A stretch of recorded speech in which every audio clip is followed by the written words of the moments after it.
Welcome back to Vincent's Bike Ride. Day 2 of the New Zealand journey as I leave my camping spot for the night at the Motor Caravan Park in Huntly. So I just got to adjust my helmet. Okay, and we're back on the road. Let's see what today brings. So on a ride back through the town of Huntly, which I bypassed yesterday, then cross over the Waikato River, where we will head, which is south, and we will head back along the river going north again.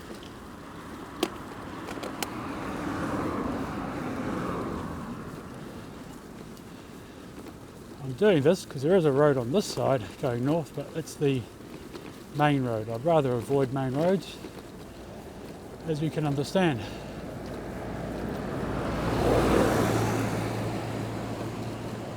It rained last night and it's overcast this morning. It's 9:45 on a Friday morning, 5th of February 2021. And from Huntly, today's objective is to get to Pukekohe for the New Zealand Classic Motorcycle Racing Register's annual racing meeting. Go see some old bikes racing around a track.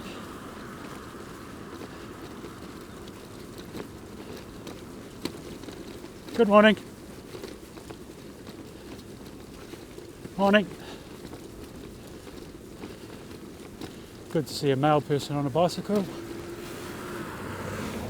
In my hometown they've gone to these horrible little four-wheel drive or four-wheel things.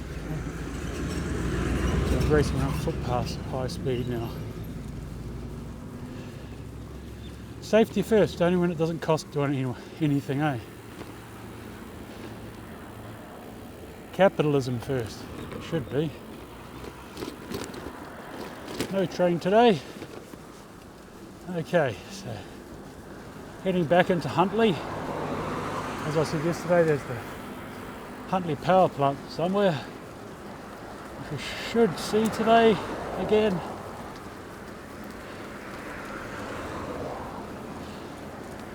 Which is what this town's famous for, or notorious for, I guess. There's the coal mine and the power station. Again, I'm not 100% sure if it's still active.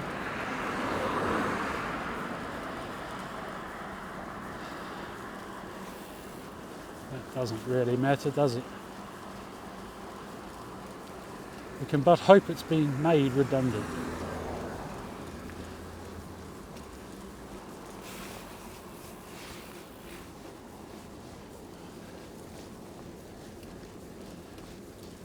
So heading into the town centre.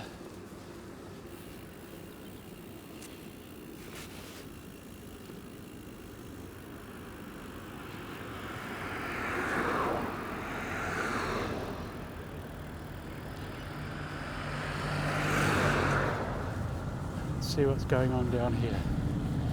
Can't say I know what to expect, because I don't. Really tempted by that fruit shop. Yeah, I'm going to the fruit shop, so excuse me. And I'm back. Good morning.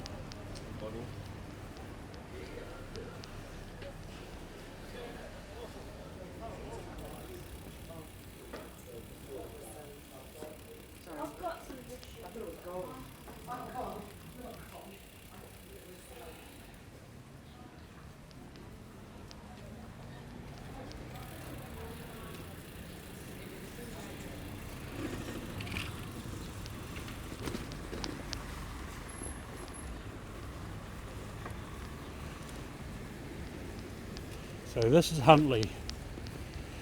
Had my fruit, a banana and a peach. Well, hopefully. So that should keep me going for the next while.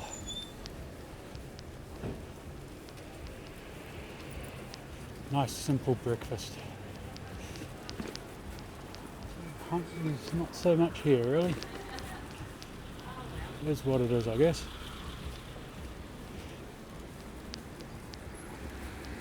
The vape shed. Don't understand vaping. It's one of those peculiar things.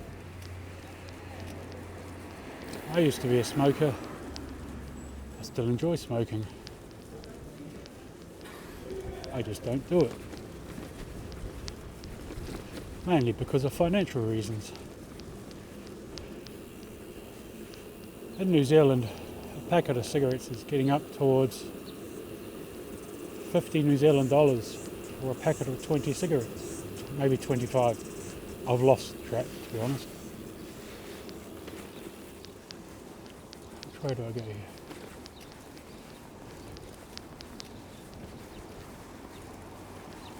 There's the bridge. Oh yeah, so 50 New Zealand dollars for 25 cigarettes, which is, in the old money, the English money, about £25.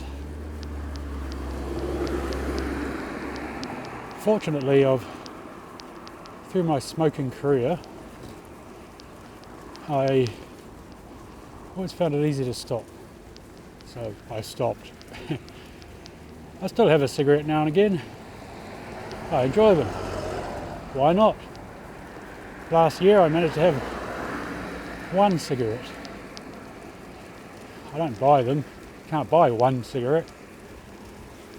I don't like to ask for them because they're so flaming expensive.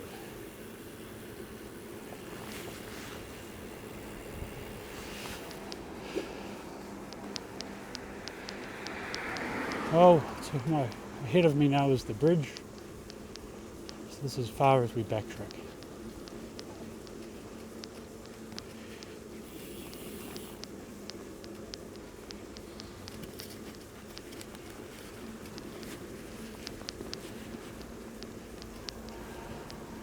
So as I said, I don't understand vaping. It's because I never tried it.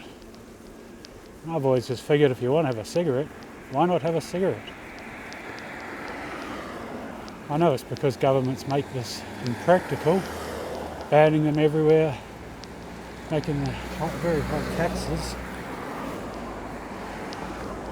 Naturally, people just found something else to smoke.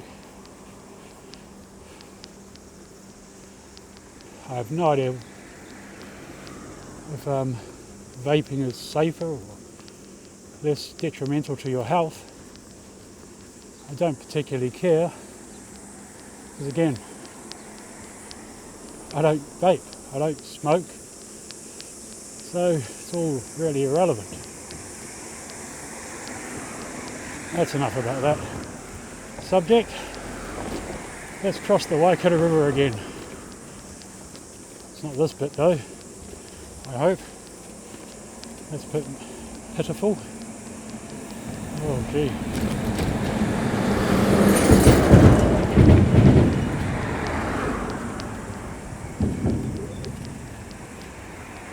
Very narrow bridge. There's the river.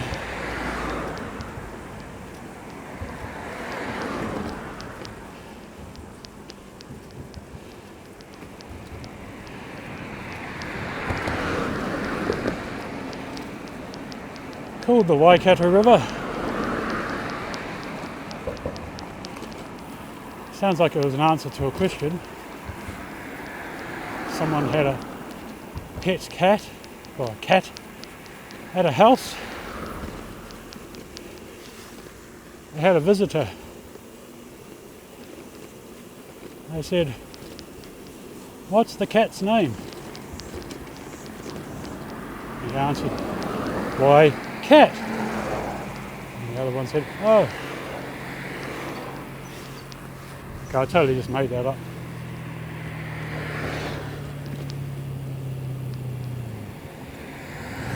That has never been a thing I've heard before. Yeah, I don't know what Waikato means, so let's say it's after people talking about cats. So everyone loves cats. Oh great, no street sign.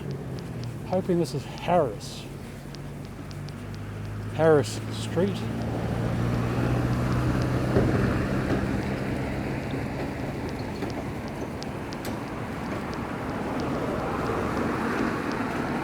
If it is Harris Street, it will make me happy. Yay, it's Harris Street. CSI.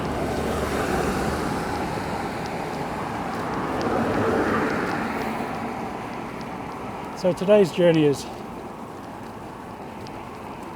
about 60 kilometres from Huntly to Pukekohe, here in the North Island of New Zealand.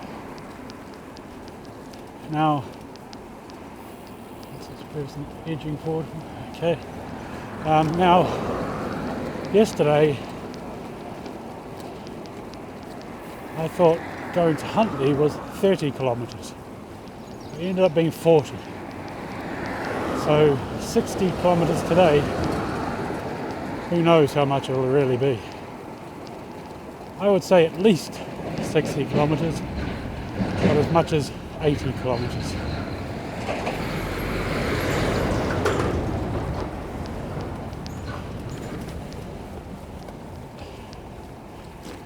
But we will find out.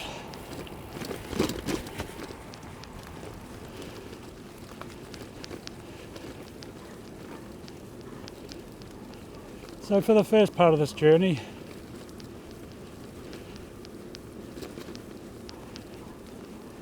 I thought I'd talk about why I am bicycling, or riding a bicycle. What drove me to this very slow way to travel?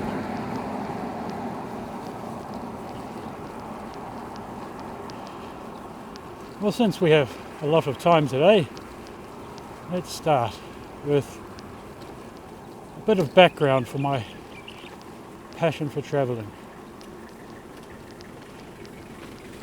That's where it all really started.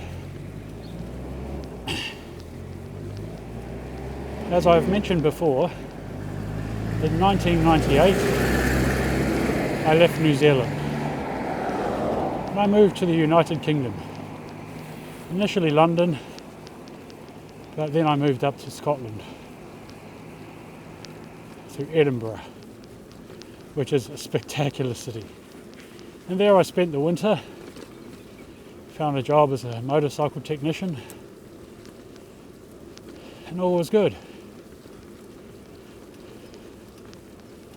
In the following year, life happened, so I left Scotland and moved back to London.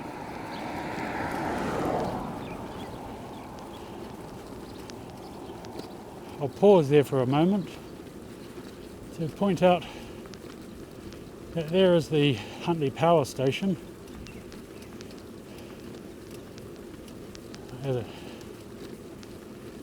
which is, I believe, a coal station, coal plant, coal powered station.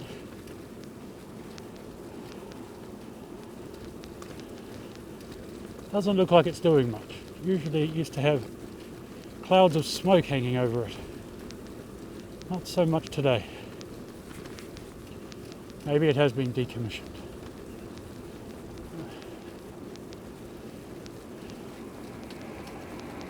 Well, back to my story. So I returned to London. Not the happiest man in the world, due to life reasons.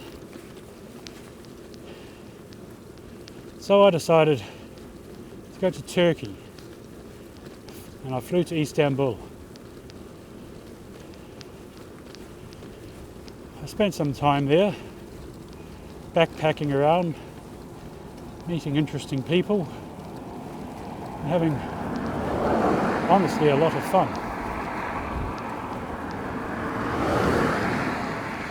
This was actually when they had their huge earthquake with many tens of thousands of people perishing. It was terrible. That night I was actually sleeping on a beach on the Black Sea, and fortunately missed the whole event. I went to the bus stop, or the Otagar, in the town I was, and it was very strange as everyone was watching the television. It was all this just scenes of destruction. And I said, "Where's that?" I said, "Istanbul." I was like, holy moly. I was devastated.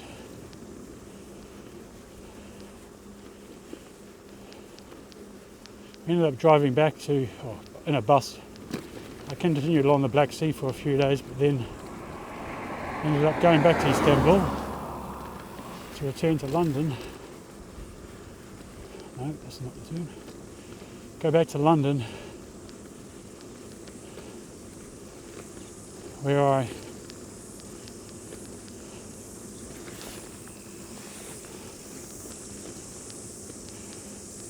got a job.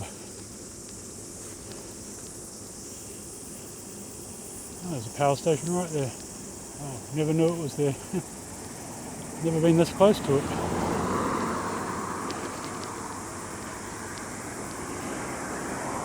So that was my first backpacking trip.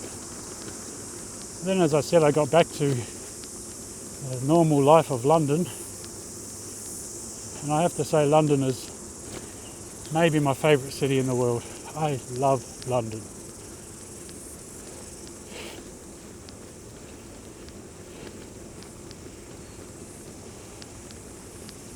The following year I went to Romania and for a 2-week holiday during the summer and backpacked around Romania. Absolutely loved it again. This travelling thing is just, I love it.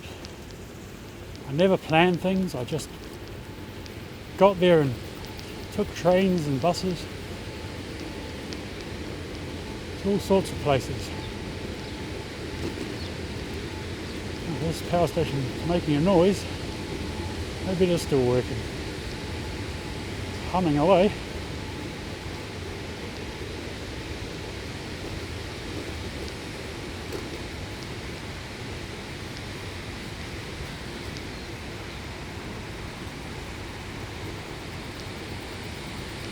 Electricity.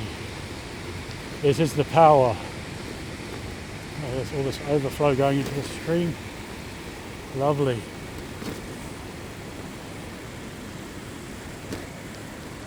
Yeah. Wouldn't want to go in that water.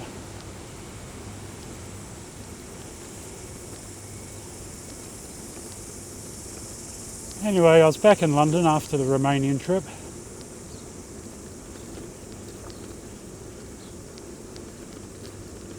And then I spent another year in London, and I needed to get out again, honestly.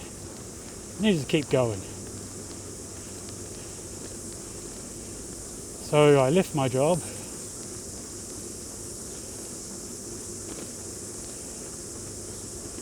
and went backpacking.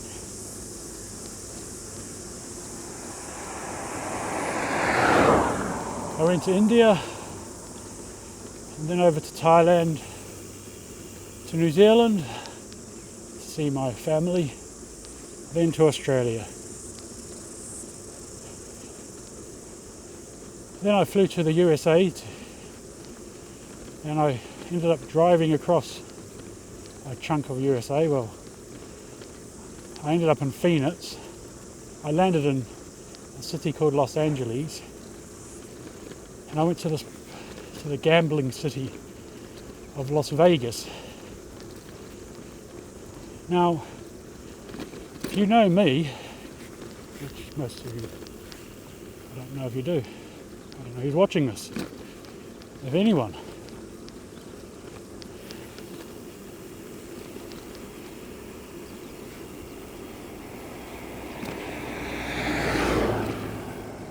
But I am not a gambling man. I am vehemently opposed to gambling, in fact. To such a degree I won't even buy raffle tickets or lottery tickets, as I see them just as a way of losing money.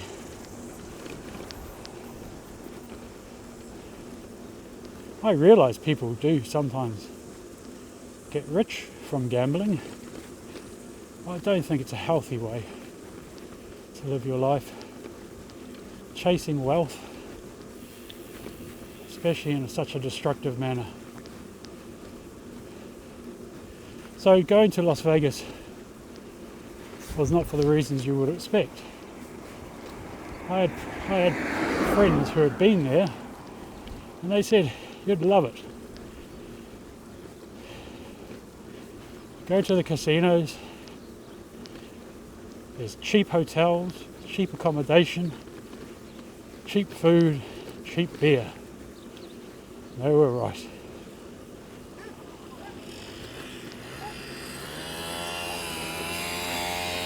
It was very cheap. From there I went to Flagstaff, which is in a state called Arizona.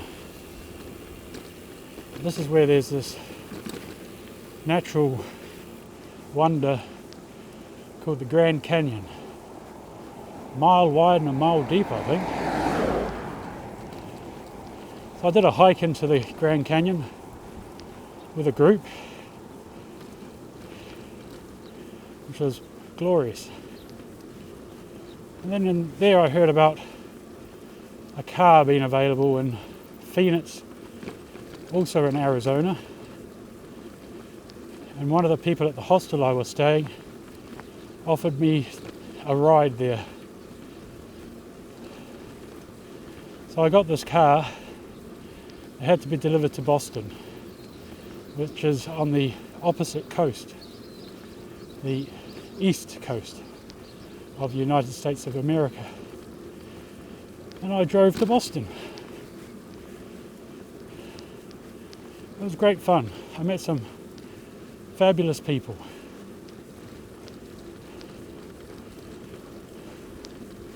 I'm not a fan of the USA in the more the government side of it and their love of war. But the people were just people. Every country I've ever been, people are just people. They just want to have happy lives and have good families. And same thing we all want.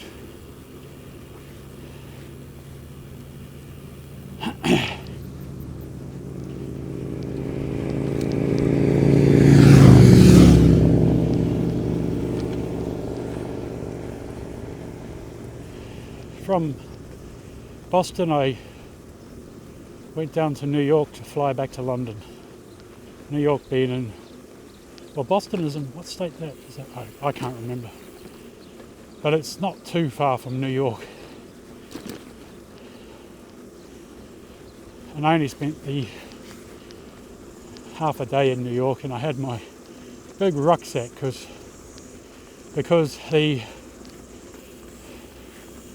main train station, which I thought I could leave luggage at, was not accepting luggage. Oh, man, that's close. Welcome to New Zealand. That made my bike wobble. Yeah, traffic in New Zealand doesn't slow down for you. It doesn't really try to avoid you very much.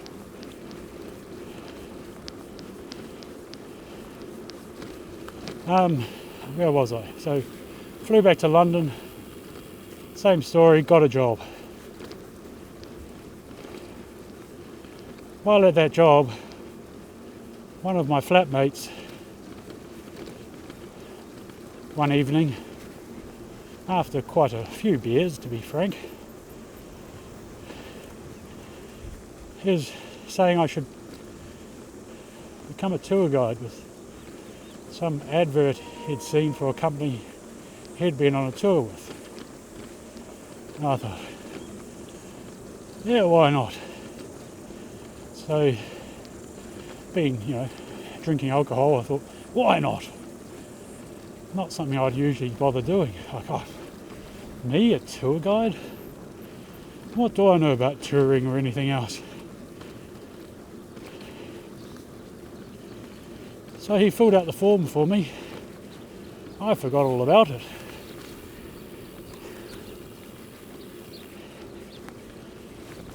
And then one day I got a phone call from this company saying I had an interview. I had to go to Ipswich to go to, I think, Martlesham Heath. It's where they were headquartered. So naturally, I had to take a day off work. Taking a day off work to get an interview for another job is usually not the thing to do, you could say.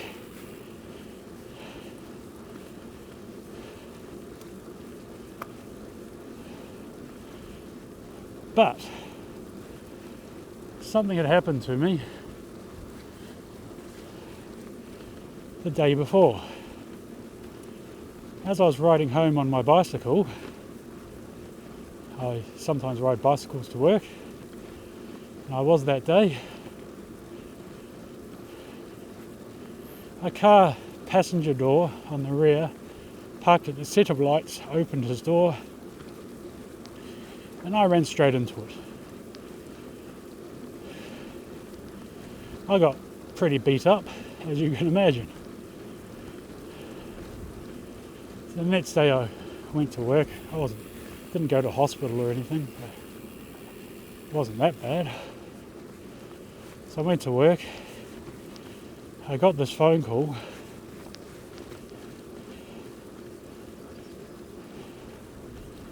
And so I went to my boss and said, I actually have to go to the hospital tomorrow because of my injuries.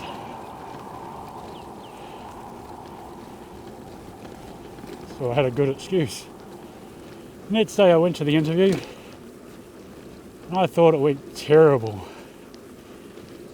They were asking me questions which just didn't really have answers.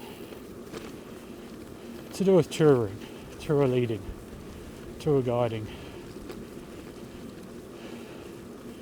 Like, what would you do if certain things happen? For an example, one was on the itinerary, you go to St. Catherine's Monastery. Your group decides they want to spend an extra day at Dahab, the beach you go from to go to the monastery. They said they don't want to go to the monastery. And out of the 15 or 16 people, 12 of them said, we don't want to go to the monastery. We want to spend another day here, do some more snorkeling and swimming. So they had a big majority. And they also said they will pay for the extra accommodation, even for the whole group. That's going to be covered.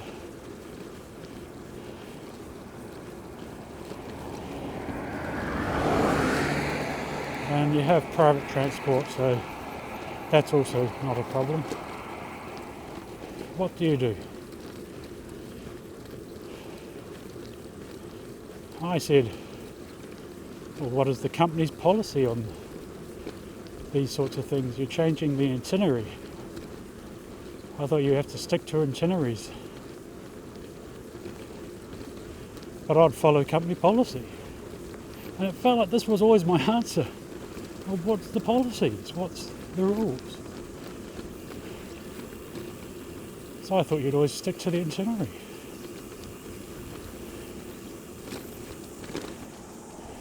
At the time, of course, they didn't give you answers, they just asked questions. So I left a bit dejected and went to the pub, as any good human being would, who likes pubs anyway.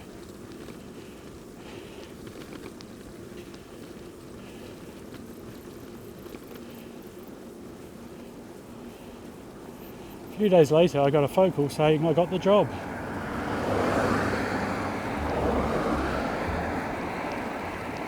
Outstanding. So I went and handed my notice in and got ready for a new adventure.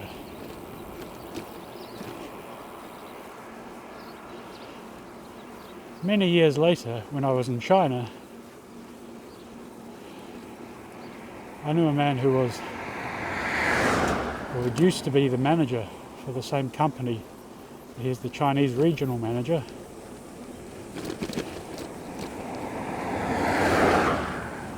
And he actually told me at the end of the interview, what did they say?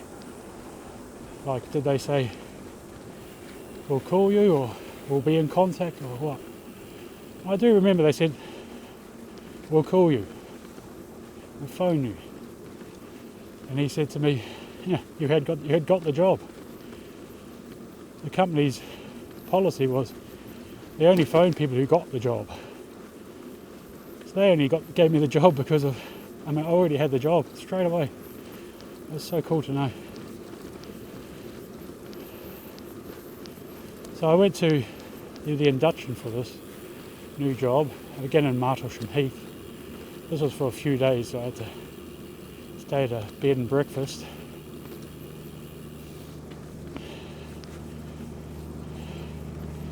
That was fun. Met some new people who were also becoming tour guides.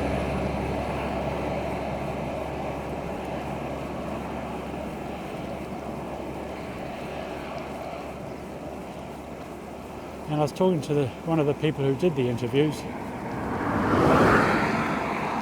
and she had said how when I turned up, I was all battered and bruised. I had a bruised face, cuts on my arms. I limped from my bicycle crash. And she said, when I walked in, because they were quite concerned when I walked in, "Are you all right? What's wrong with you?" sort of thing. And she said when I walked in and was just, "I'll be okay." And they knew I'd travelled up from London, all that. And they thought, they thought, wow, this guy's good. He's keen. Who cares about an injury? He keeps going.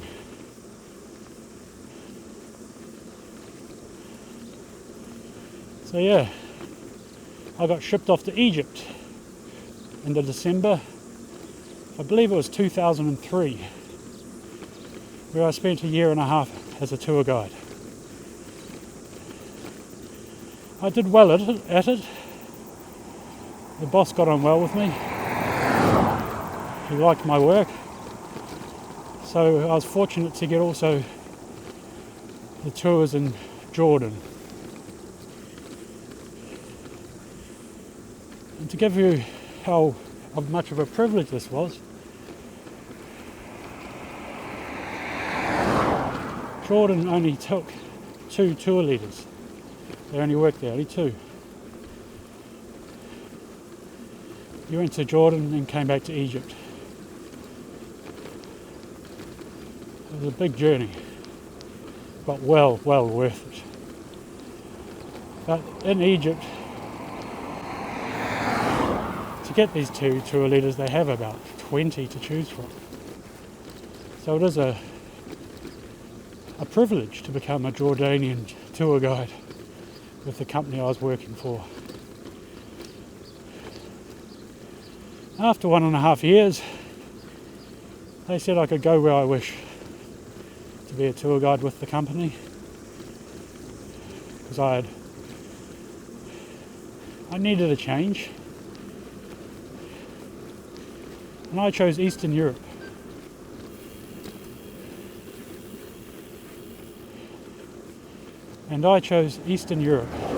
So during the summer, I've always been fascinated with Eastern Europe, and I'd been to Romania and loved it. So I spent the next few years as a tour guide in Eastern Europe.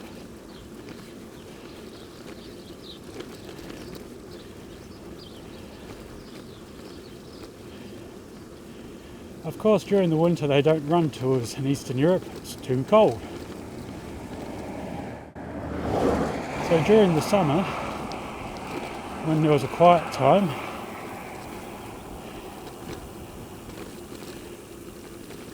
I was sent to Moscow in Russia to do the Trans-Mongolian Railway trip with another tour guide.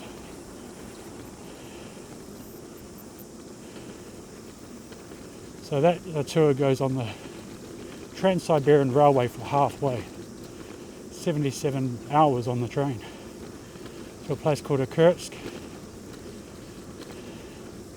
then south to Ulaanbaatar, and then from Ulaanbaatar, which is the capital of Mongolia, take another train to Beijing, the capital of the People's Republic of China.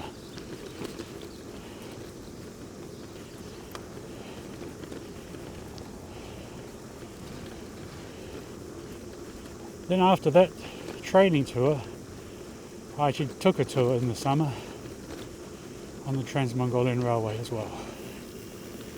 Then back to Eastern Europe until winter, where they ran tours on the Trans-Mongolian Railway for winter.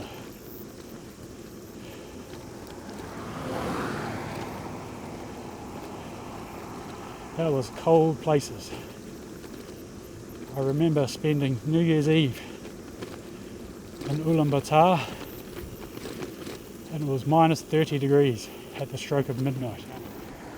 I had a big thermometer on my bag. It's one thing you always get asked is, how cold is it today?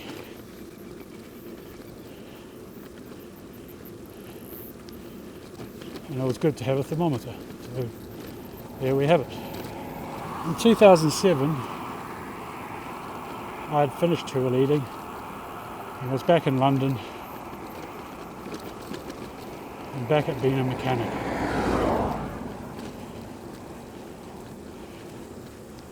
Which then I bounced around with the same brand. It was actually BMW.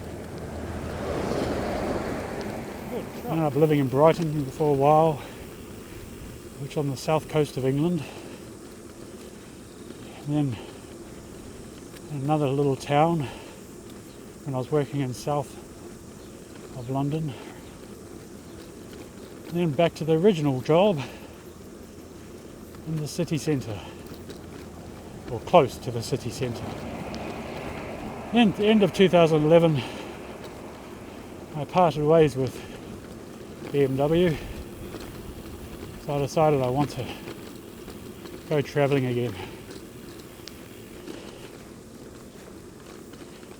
So I started cycling around more because I hadn't ridden my bicycle for years. Or I didn't ride it very often, I should say. So I decided I should get a bit more cycle fit. Now my riding a cycle history is quite simple way. Bicycles I've always ridden, mainly to get to work, or as a youth to get to school. But I generally preferred a motorcycle, so I tended to only ride a bicycle for a little while till I could get a motorcycle.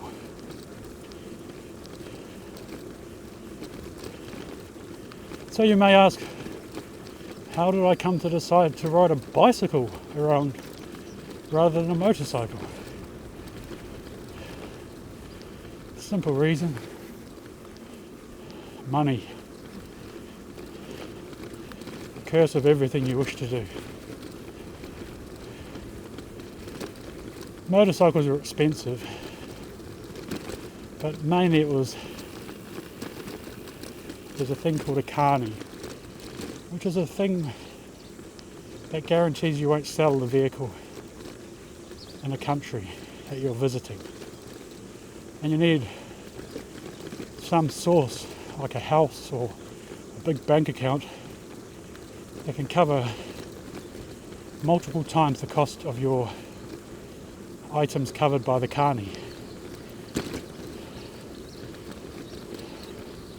And this can be up to 10 times the value. So if you had a £5,000 sterling motorcycle, you've got to have access to £50,000, which I most certainly did not have.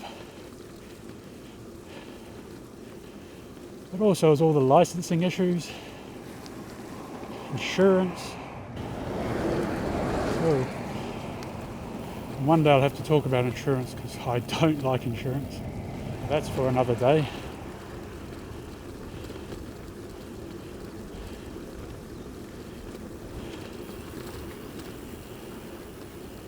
So I chose to go on a bicycle. I did some riding around London. Let's go down to Regent's Park and ride around, I think it was the inner circle.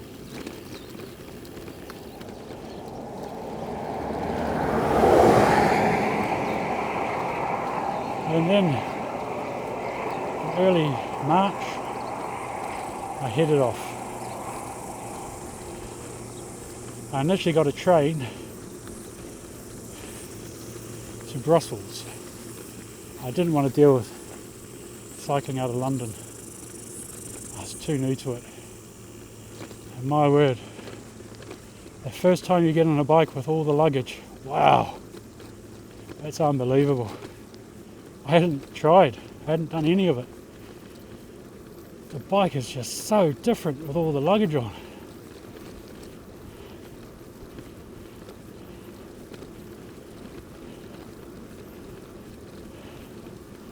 So from Brussels I cycled on to Istanbul.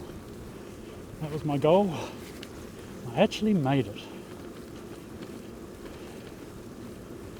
5,000 kilometres or 3,000 miles it took me in about 3 months.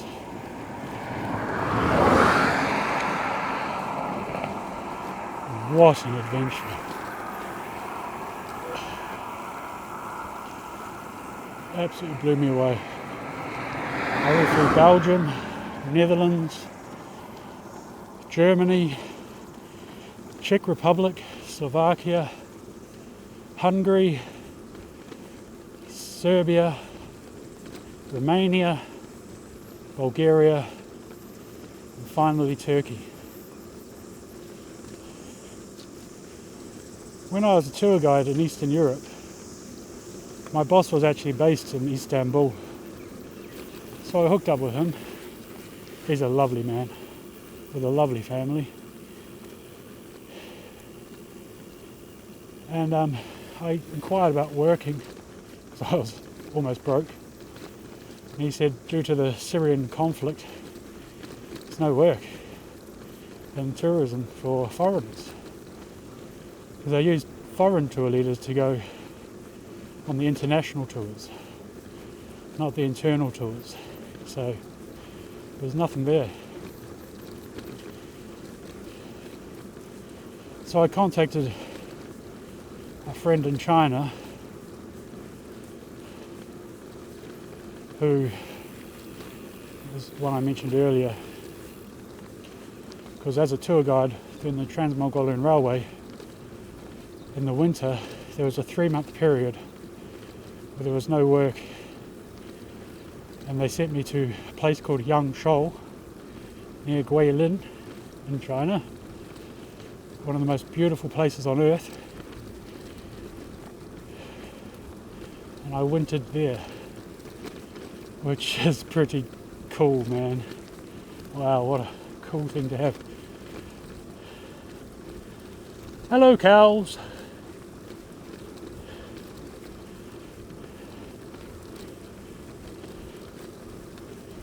So yes,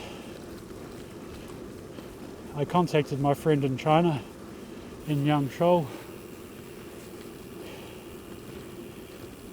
and he said there's work in China as a teacher of the English language. And qualifications are you can speak English and you come from an English speaking nation, preferably. So with my last chunk of money, I jumped on a plane to Hong Kong, where I knew a place from when I was a tour leader. You could get a visa quite easily and very fast. Next day service, 3-month visa. Then I cycled from Hong Kong to Yangshuo, which takes about a week. About 6-hour drive. And there I got a job as a tour guide, as a teacher, and spent a year and a half there. It was a hard place to leave too, but leave I did at the start of 2014. My teaching contract ended. I mounted my bicycle and headed south through China, then Vietnam, across to Laos, through Thailand and Malaysia to Kuala Lumpur, the capital, where that ride ended as well. It was another 5,000 kilometres. That one was hot. When I got to Thailand, and I believe it was early April, in my usual manner of doing no research, I'd arrived at the hottest time of year. Most days it was around 42 degrees up in the northern western part, eastern parts, northeast parts, and about 36 to 38 south of Bangkok. It was hot, very hot. The odd thing was it was worse in the southern parts because the high humidity. The north east was so dry, it wasn't so bad.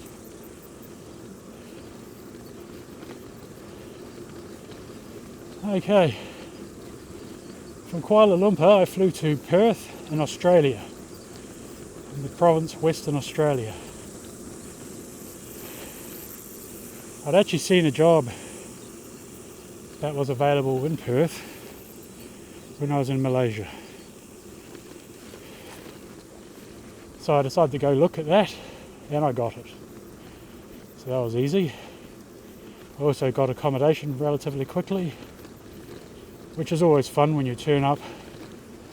You do the usual interview.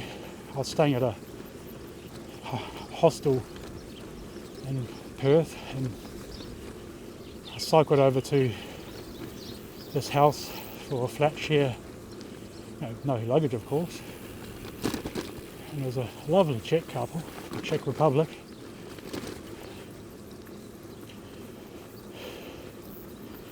They were cool with me moving in on the Saturday, which was 2 days away. So I'd only spent 4 days at this hostel, which was expensive.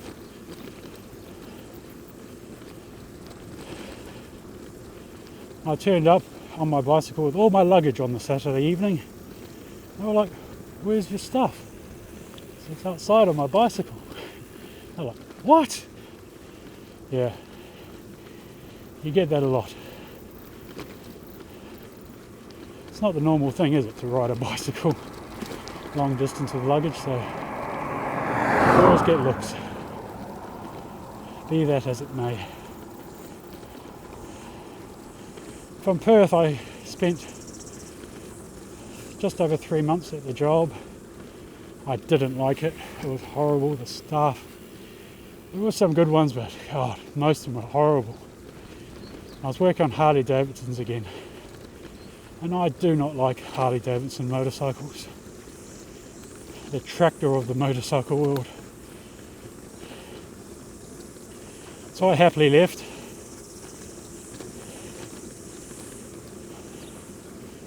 In the October, I think it was, and cycled off again. It was October, late October. This was in 2014. And I cycled across Australia, through Western Australia, across the Nullarbor into Southern Australia, which is 1,200 kilometres of no towns. Just roadhouses, which are glorified petrol stations. No groceries. So you had to stock up at a place called Norseman for 1,200 kilometres of cycling, which is a long way. When I got to Ceduna, wow, it was amazing just to have finished that epic journey. I don't think I'd want to do that again. But it teaches you a lot about yourself, how much you can endure, push on. The headwinds were phenomenal some days. I was doing less than 10 kilometres an hour, and you have to keep going. You have no water, but the water you're carrying. You have to get to the next roadhouse to get the next piece of water.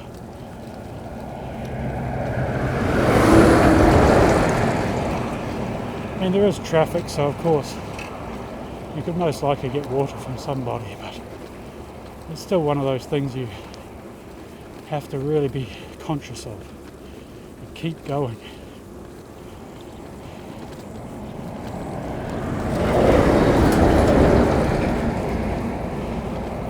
I'm not liking this road. A lot of these big trucks going by. It's not nice.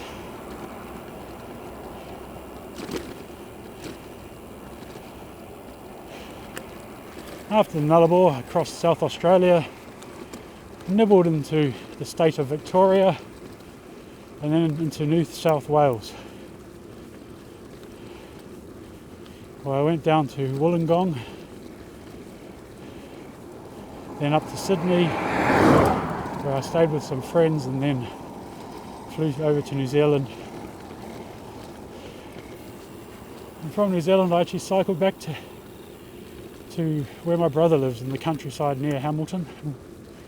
I did 130 kilometres that day. It was the most I'd ever done in a day. I tend to think as 80 kilometres is enough for a day.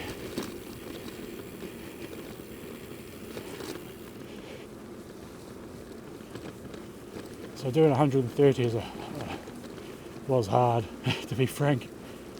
I couldn't do it now, put it that way. Today is going to be a struggle. Because I arrived in New Zealand 5 years ago.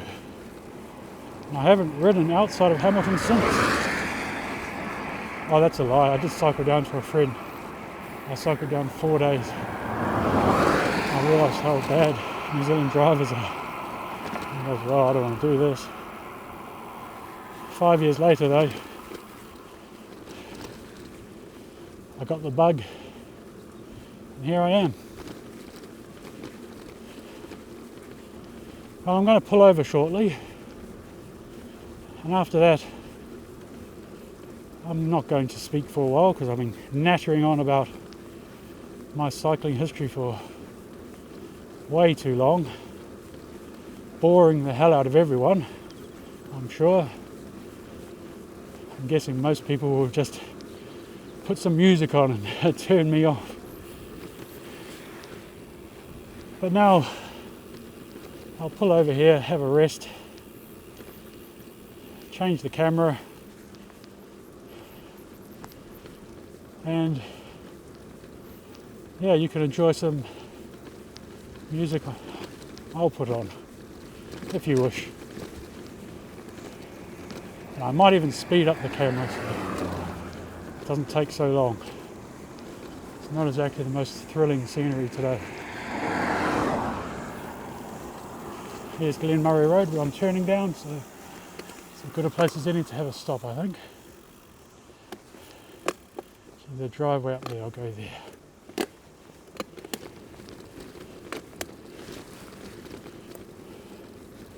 Looks like a company, so I might be allowed to just park here somewhere. It's a fence.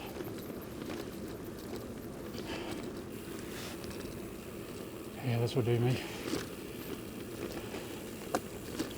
Okay. See you later.